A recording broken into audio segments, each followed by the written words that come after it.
একটা সকাল মানেই দৈনন্দিন জীবনের শুরু। এই দৈনন্দিন জীবনের প্রত্যেকটা দিনই আমরা কিন্তু লড়াই করেই বাঁচি, তাই না? তা আজকে ঠিক তেমনটাই একটা দিন। আকাশটা দেখে কি ভালোই না লাগছে, তাই না? সকালের আকাশটা যতটাই না পরিষ্কার, ঠিক তেমনই কিন্তু একটু কালো অংশও তার মধ্যে থাকে। আমাদের পরিবেশের না আশেপাশের মানুষগুলোও ঠিক এমনটাই। সাদা মনে যেমন কারো কাদা নেই, কিন্তু ভিতরটা কিন্তু আসলে দেখতে গেলে কাদাতেই ভর্তি। তো যাই হোক, আমার হাজব্যান্ডকে কিন্তু পাঠিয়ে দিলাম মাছের বাজারে। গোটা রাত্রি বৃষ্টি পড়েছে, তাই টাটকা চুনোপুটি, ল্যাটা, ট্যাংরা সমস্ত মাছ আনার জন্য বরকে জোর করে পাঠালাম। আমাদের গ্রামের বাজারগুলোতে না এই সময় টাটকা কিন্তু মাছ পাওয়া যায়, বিশেষ করে ঝড় বৃষ্টির পরের দিন। তাই তো বর থলে নিয়ে দৌড় দিল হচ্ছে গ্রামের বাজারে। পরিমাণ চোখে রোদ লাগছিল। এদিকে আয়ন সোনা এখন আরাম করে একটু ঘুমাচ্ছে, ঘুমাক। আর আজ ওয়েদারটা দেখো, রোদ্র উঠেছিল, আবার এখন একটুখানি মেঘলা মেঘলা করছে। মানে গোটা রাত লাইন সিরিজ ঘুমানো যায় না। তো যাই হোক, এখন একটু আমাদের জীবনের মানুষগুলো আশেপাশের খুব টক্সিড। মানে কি বলবো বলো তো, টক্সিড মানে তো জানো, যেমনটা নাম ঠিক তেমনটা তার কাজ। তো ঘুম থেকে উঠেই না অনেক রকম আওয়াজ শুনে মানে কানে আসে, তো সেগুলোকে না পাত্তা দিই না। আসলে কি বলো তো, সোশ্যাল মিডিয়া জিনিসটা এমনই যে সব কিছু শেয়ার যদি করতে পারতাম তাহলে কতই না ভালো হতো। ওই যে কোথাও গিয়ে না রুচিতে বাদে, মানে তাদের মতো করে ভাবতে গেলে অনেক কিছু, আবার না ভাবলে কিছুই না। তাই নিজের রুচিটাকে নিজের কাছে আটকে রাখি। আসলে তাদের মতো যদি আমি হতাম তাহলে তো একই একই ব্যাপারটা হয়ে যেত, তাই না? যাই হোক, আজ ওয়েদারটা খুবই একটা ভালো ওয়েদার। রৌদ্র প্লাস হচ্ছে বাতাস, সব মিলিয়ে একটা অন্যরকমের মানে ফিলিং। ঠিক আছে, গ্রামের এই ঠান্ডা ঠান্ডা ওয়েদারগুলোই না খুব ভালো লাগে। আমরা গ্রামের লোকেরা তো এই খাঁটি হাওয়া খেয়েই কিন্তু অভ্যস্ত। দেখো না, বরকে কিন্তু জোর করে পাঠালাম, মানিয়ে গুছিয়ে সাজিয়ে গুছিয়ে। বাবা গো বাবা, কতই না কষ্ট করে যে পাঠাতে হলো। যাও গো যাও, কয়েকটা চুনোপুটি মাছ নিয়ে এসো। অথচ তারও কিন্তু মানে চুনোপুটি মাছ খাওয়া বলো, ল্যাটা মাছ, ট্যাংরা মাছ, এই সমস্ত মাছ খাওয়াই কিন্তু কোনো ক্ষতি নেই। সেই কারণে কিন্তু তাকে বললাম যাও। যাই হোক, যাওয়ার পরেই সংসারের কাজটুকু আমি গুছিয়ে নিচ্ছি। খুবই গরম, যেমনটা তোমাদের বললাম, টিনের ঘর না, ফাঁকা যেহেতু, সেই কারণে চোখে এসে পুরো বিছানায় রৌদ্র লাগে।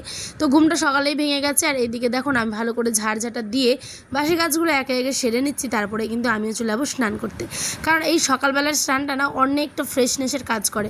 আমাদের বাড়িতে যেহেতু অনেক গরম, রাত্রে প্রচণ্ড সিরিজ থাকে লাইনটা।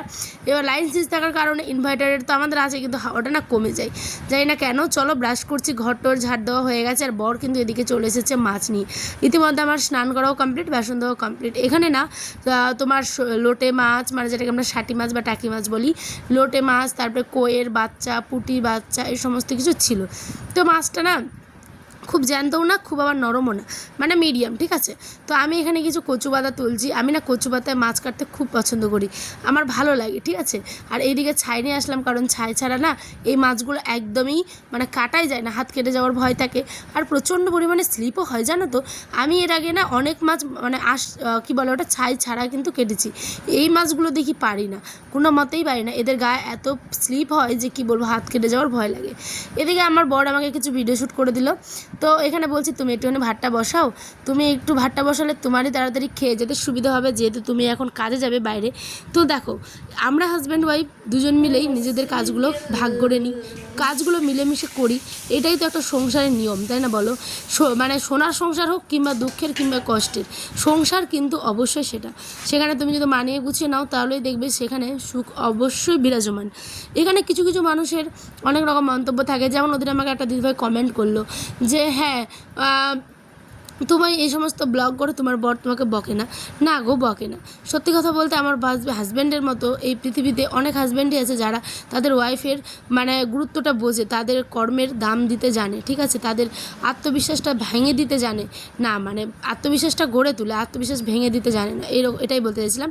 তো যাই হোক, কী বলো বলো। আর মাছ আসলেই আমার বাড়ি মানে আমার বিশেষ করে একটা জিনিসই অশান্তি লাগে, কি বলো তো বন্ধুরা, এই যে কাটা ধোয়ার মানে এতক্ষণ লাগে, যেটা আমার মানে ধৈর্যের বাঁধ ভেঙে দেয়। এই মাছগুলো ধুতে ধুতে ধুতে আমার আধ ঘন্টারও বেশি লেগেছে। এত ছোট মাছ যেহেতু, কিন্তু খেতে এত টেস্টি যে কি বলবো, এই ধোয়াটাই হচ্ছে কষ্টের। তো সত্যি কথা বলতে লজ্জা নেই, হ্যাঁ, আমি মানে এই কাজগুলো আমি আগে পারতাম না। আমি যখন পড়াশুনো করি, আমি এই মাছগুলো জীবনে কোনো দিনও কিন্তু ধুইনি। ঠিক আছে, কাটিনি, আমার মাই করতো। কিন্তু বিয়ের পর সংসার, জানোই তো সংসারের সমস্ত কাজ কিন্তু আমরা করি, আমরা মেয়ে আমরা সবই পারি গো। যেমন ল্যাপটপে কাজ করতে পারি, ভিডিও বানাতে পারি, সংসারে কাজ করতে পারি, আবার মা হিসেবে সমস্ত দায়িত্ব পালন করতেও জানি। এইটাই হচ্ছে ব্যাপার। তো চলো মাছগুলোকে এখানে হলুদ লবণ দিয়ে আমি ভেজে নিলাম, আর তোমাদের সাথে এটাই কথা শেয়ার করলাম যে মানুষ সব কিছু শিখে জন্মায় না।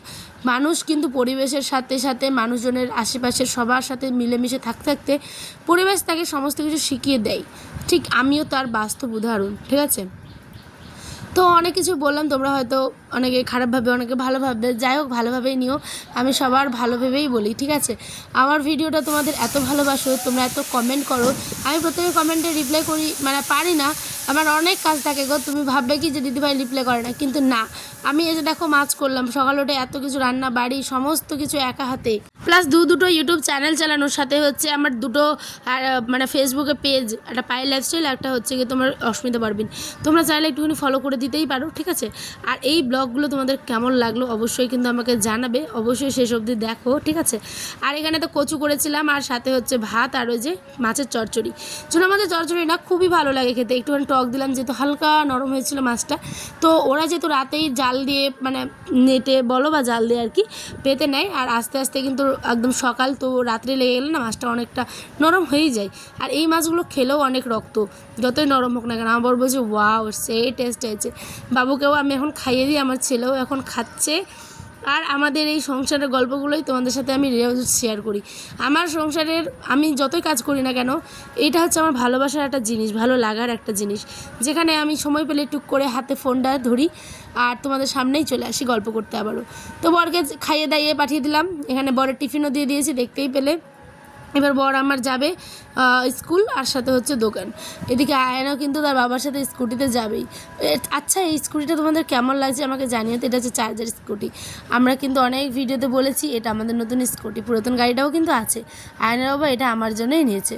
তো ঠিক আছে চলো ছেলেকে এখন নামাই।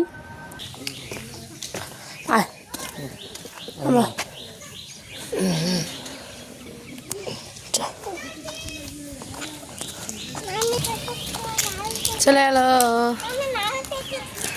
আয়না বাবা, চলে গেল। এখন আমি যাব, অনেক কাজ গাইছে, অনেক কাজ আছে। ওদিকে আমাদের বিয়ে বাড়ি হচ্ছে, ওই যে মানে আহিকা বাড়ি। খাইস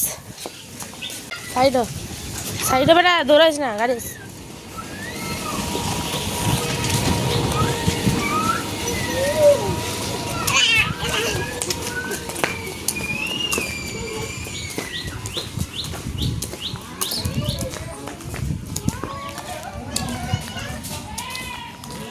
তারপরে কিন্তু বর চলে গেল। হ্যাঁ, আর এখানে আমি আসলাম সমস্ত এবার ঘর দোরগুলো গুছাবো। আমি কিন্তু মুছামাছি বা মানে বাসন মাজা ধোয়া ধুই সমস্ত কিছু করে টোরে তারপরে একটুখানি খাবো। কারণ কি আমার ঘর পরিষ্কার না থাকলে একদম খাওয়া নামে না গলা দিয়ে, সত্যি কথা বলতে এটাই, ঠিক আছে। এখানে কিছু কাপড় যেগুলো সকালে স্নান করেছিলাম দেওয়াই হয়নি, দেখো সবাই মেলে দিয়েছে। আর আমাদের বাড়িটা কিন্তু অনেকজন থাকে, সেই কারণেই আর কি এত মানে জনসংখ্যা। যাই হোক চলো কাপড়গুলো এখন মেলে দিই, আর মেলে দিয়েই কিন্তু আমি এখন বারান্দাটা আবার পরিষ্কার করতে যাব। বারান্দাতে সমস্ত এঁটো কাটা আছে, ওগুলো ধুয়ে পরিষ্কার করবো, ফিনাইল দিয়ে মুছবো, নয়তো একটু জল দিয়ে ধুয়ে নিব। তো চলো ঝাড় দিয়ে নিই। আর একটা কথা জিজ্ঞাসা করছিলে তোমরা, দিদি তোমার বর বকে কিনা? না গো, আমাকে একদিন আমি যেহেতু ব্লগ না দিই তো সেই কারণে বরঞ্চ আমাকে বকে, কেন দাওনি এটা সেটা, মানে তাহলে বুঝতে পারছো কতটা সাপোর্টিভ। যাই হোক সবাই চাই যে মানে সব মেয়েরাই চাই নিজের পায়ে দাঁড়াতে, তাই না? দাঁড়াতে পারবো কি না জানি না, কিন্তু ভালোবাসি জায়গাটাকে, মানে এই প্ল্যাটফর্মটাকে, তাই আমি এখানে এসেছি। আমার সমস্ত কাজবাজ এই স্মৃতির পাতায় যুক্ত করে রাখি, যাতে আমার নেক্সট প্রজন্ম বলো বা আমার নেক্সট ভবিষ্যতে মানুষেরা আমার আর কি দেখে অনেক অনুপ্রাণিত হয় যে না, একটা গ্রামের বউও পারে হাতে ফোন তুলে তাদের ডেলি ব্লগগুলো শেয়ার করতে। মানুষ তো কত কিছুই না বলে, মানুষ বললেও করবে না বললেও করবে, মানুষের কাজই হচ্ছে বলে, আর ওরা জন্ম নেয় মানুষের জন্য। এখন বাজে কটা 10টা দেখালাম, এখন ছেলেকে আসছে, আমি এখনো কিছু খাইনি, বাসন ধুলাম দেখতেই পেলে, যেগুলো করলাম। এখন ছেলেকে পাউডার লাগিয়ে দিচ্ছি, দেখুন গলাটা উঠে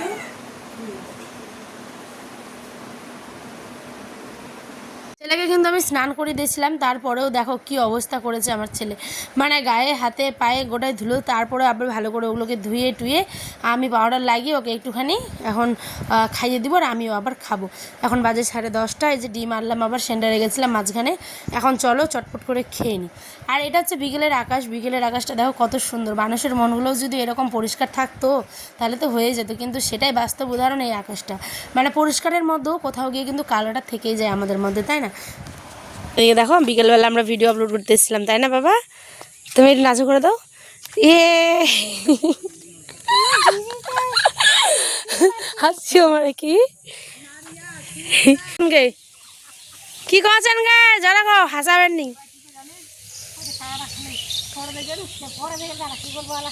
কি করছে কায়রা খালে? কি খালে? হ্যাঁ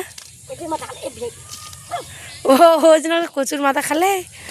ওরে খালো কচির মাথা নারিয়া দিব, নারিয়া দিব খালো। যাবে। রাতে ছিল পটল আলুর তরকারি আর সাথে রুটি, তো আমার চার্জ না থাকায় আমি এর সাথে শেয়ার করতে পারিনি। যাই হোক, আজকের গল্প আমাদের এখানেই শেষ, দেখাবে অন্য আরেক গল্পে। বাই।